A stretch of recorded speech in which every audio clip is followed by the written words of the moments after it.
Bonsoir à tous et bienvenue dans votre magazine Top Sortie. Comme chaque vendredi, les festivals de notre région n'ont pas dit leur dernier mot. Annulés encore une fois cette année à cause du contexte sanitaire. Les Nuits Secrètes d'Aulnoy-Aymeries, par exemple, se réinventent et proposent un format Covid compatible. Notre invité, justement pour faire le point, pour en parler ce soir, Olivier Conan, le directeur du festival. Bonsoir. Bonsoir, merci de me recevoir. Merci d'avoir accepté notre invitation. Vous dirigez aussi la Bonne Aventure, le festival du littoral. On en dira un mot dans un instant. Alors, quelle programmation, sous quelle forme? Eh bien, les réponses tout de suite.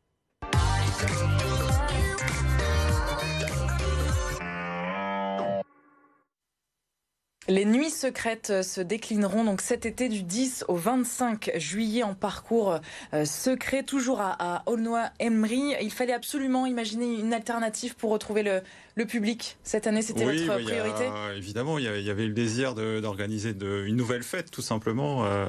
C'est important par les temps qui courent. C'est bon pour notre santé mentale à tous de se retrouver. On le voit avec les réouvertures du moment, des cafés, etc. Donc c'est toujours un plaisir et ça donne du sens à son quotidien, si je veux dire. Donc oui, pour nous c'était important. On y a travaillé toute l'année dans une formule normale. Adapté, et puis on a dû annuler il y a quelques semaines. Et parallèlement à ça, on avait un peu anticipé. On s'était dit que quand même on regardait la situation sanitaire. Ça semblait compliqué d'avoir le festival en version habituelle, puisque c'est plusieurs dizaines de milliers de personnes chaque année à Aulnoy. Oui, même si au niveau mondial, il y a des pays qui refont des festivals en quelque sorte à la normale, comme l'Australie par exemple. Les Anglais ont bon espoir aussi, même si ça paraît compliqué. Parce que là, ce qu'a décidé le ministère de la Culture, 5000 personnes debout, distancées, ça c'était un... Non, c'est 5000 assis. Assis, pardon, qu'est-ce que j'ai dit? Debout, non, justement. Oui, alors ça, c'était pas possible pour vous de respecter ce format-là, ça vous semblait incompatible avec votre festival? Les Nuits Secrètes, c'est 20 000 personnes par jour debout qui font la fête. C'est un camping de 7000 festivaliers, c'est 70 concerts. Donc là, passer à 5000 assis, ça n'a rien à voir. Et donc c'est pour ça qu'on a annulé les Nuits Secrètes, avec tout ce que le nom fait référence pour ceux qui sont déjà venus. Et donc on a monté 7 extras, un programme nouveau, exceptionnel, un peu extra comme le nom l'indique, mais qui n'est pas un festival, mais qui reprend certainement un certain nombre d'ingrédients des Nuits Secrètes, à commencer par l'authenticité, le plaisir de se retrouver, et puis une sorte d'audace artistique dans notre programmation. À quoi faut-il s'attendre alors du 10 au 25 juillet? Ce sera des concerts déjà, ça c'est l'essence même bien sûr des Nuits Secrètes? Il y aura des concerts avec un certain nombre d'artistes qu'on avait annoncé à l'image de Vianney et Pomme. Donc ça sera en version assise pour 2000 spectateurs masqués. Ça sera fin juillet, les 23, 24, 25 juillet. Mais on démarre à partir du 10 juillet avec une exposition grand format dans la ville. Donc on pourra troquer et prendre ses chaussures, ses meilleures baskets ou son vélo. On a imaginé des parcours, des balades photographiques avec une exposition. Il y aura 200 œuvres photos. Donc on a confié les clés à des photographes contemporains qui aussi, on regarde dans nos archives, il y a des très belles photos. Donc tout ça fera l'objet de parcours. Et pourquoi la photo alors? C'était pour agrémenter, essayer de se diversifier un petit peu? Oui, et puis c'est un format Corona compatible puisqu'on va pouvoir se promener comme ça en ville. C'est une manière de revisiter Aulnoy, la ville, différemment. Il y a un certain nombre de photographes qui sont très intéressants. Et puis il y a un parallèle finalement dans la programmation, puisque aux Nuits Secrètes, on a l'habitude de proposer des nouveaux artistes, qui derrière ont parfois beaucoup de succès, à l'image d'Angèle ou d'Orelsan, par exemple, qui sont venus chez nous il y a très longtemps. Enfin voilà. Avant d'exploser. Certains reviennent d'ailleurs une fois qu'ils ont explosé, ça c'est super. Et donc au niveau de la photo, c'est un peu le même travail. Ce sont des photographes jeunes, créatifs, qu'on pourra découvrir en parcourant les rues d'Aulnoy. Donc tout ça sera organisé un peu comme une expo traditionnelle. Il y aura des médiateurs, des vélos à disposition, et tout ça sera gratuit.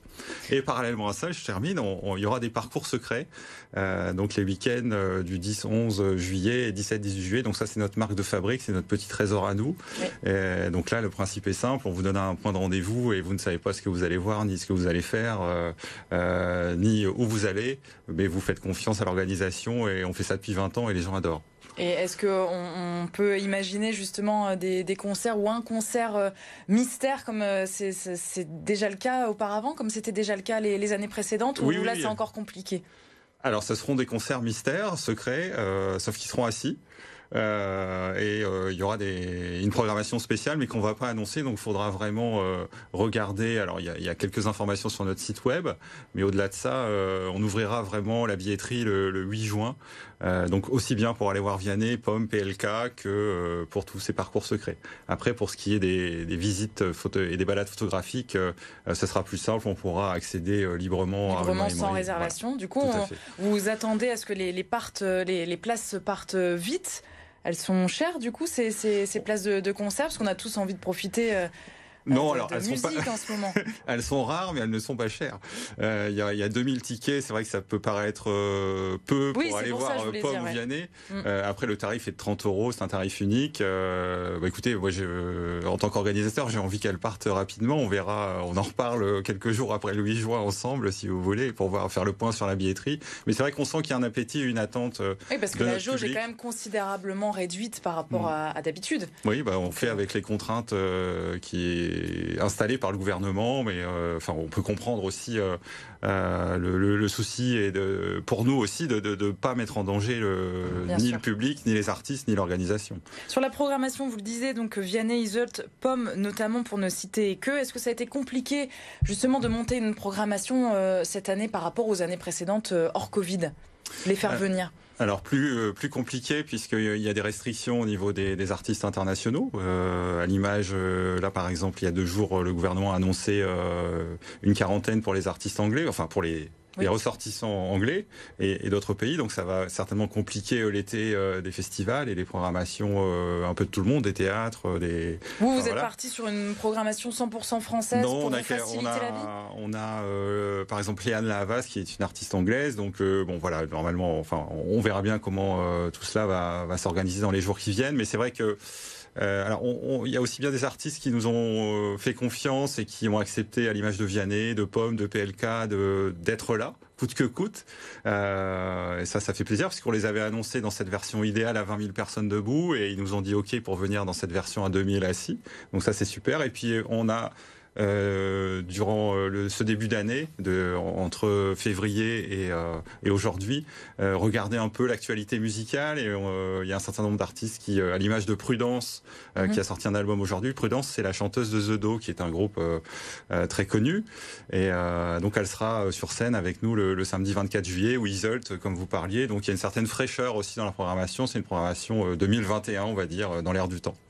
Indochine, demain à l'Accor Arena à Paris pour le premier concert test de France, le premier concert debout. Ça paraît dingue, après plusieurs mois, plus de 15 mois de crise sanitaire. C'est un enjeu, ça, pour les concerts debout et les festivals debout? Oui, alors c'est quelque chose. Alors c'est pas tant le concert de demain qui est un enjeu fondamental, c'est les résultats qui vont en découdre. Cette expérimentation, du coup. C'est ça. Et donc c'est vrai que ça va donner certainement des indications sur finalement la manière dont les gens se comportent et le virus se comporte dans un événement. Il y a eu des tests comme ça dans d'autres pays, en Hollande, en Espagne il y a quelques temps. On a vu que finalement les résultats étaient très optimistes et ça permettait d'envisager des concerts debout. Ça arrive un peu tard chez nous en France, selon vous? Il semblerait que ça soit une remarque qui revienne souvent, oui.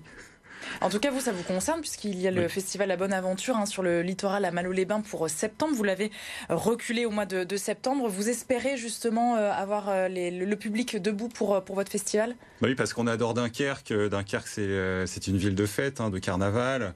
Donc ça nous paraissait compliqué. On était sur fin juin. Il y a encore le couvre-feu à 23h. Une restriction sur la jauge, comme vous disiez, à 5000 spectateurs. Ça nous paraissait un peu compliqué d'organiser une fête dans ce contexte-là à Dunkerque, dans cette ville qu'on aime tant. Donc on s'est accordé avec Patrice Vergrit, le maire, à envisager, à regarder l'été, comment il se passait, et à imaginer donc une version nouvelle, adaptée, le week-end du 11 et 12 septembre. Mais toujours au même endroit? Alors c'est sur la digue de Malo, c'est dans le quartier effectivement du casino du Cursal, où on a nos repères et où des choses sont possibles, et on espère effectivement faire une version debout. Voilà, donc on doit refaire toute la programmation. Oui, j'allais vous interroger là-dessus. Du coup, on s'ennuie pas. C'est en suspens pour l'instant, pas d'informations particulières sur la programmation. C'est en bonne voie sur la programmation. On annoncera tout cela fin juillet, mais ça sera une nouvelle programmation par rapport à ce qu'on avait pu annoncer les années antérieures, puisqu'on avait voilà, ça fait 2 ans que finalement les choses se repoussent, et donc là, nous avons décidé de partir sur une nouvelle copie artistique. Très bien, merci beaucoup Olivier Conin d'avoir été notre invité. Donc on le rappelle, coup d'envoi des places pour les Nuits Secrètes à partir du 8 juin, des concerts assis, du coup 2000 personnes pour Vianney et autres à 30 €. Merci beaucoup, restez avec nous, on enchaîne avec les petites sorties à partir donc de ce week-end et cette semaine. Cola vous emmène à la visite de l'exposition Les Tables du Pouvoir au Louvre-Lens, extrait. Si on approche les pierres d'un mets empoisonné, la pierre change de couleur. Et ça fonctionne vraiment ? Mais bien sûr. Il existe 3 languiers encore conservés au monde. Et celui-là, c'est la première fois qu'il sort d'Autriche et qu'il est prêté dans une exposition française. J'aime beaucoup ces cuillères-là, les petites cuillères qui renferment en fait des fourchettes. Et en haut du manche, on a le petit sifflet pour appeler le serviteur. Et on a également un petit objet avec 3 petites fourches, gratte-langue, cure-dent et cure-oreille. D'accord, donc encore mieux que ce qu'on trouve aujourd'hui quand on part en randonnée. Exactement. Retrouvez donc l'intégralité de cette visite au Louvre-Lens dans les petites sorties à partir de demain 7h45, donc avec l'indéboulonnable Cola. Merci beaucoup Olivier, on vous souhaite évidemment un très bon festival. Un bel été. Un bel été également, donc les Nuits Secrètes à partir du 10 juillet.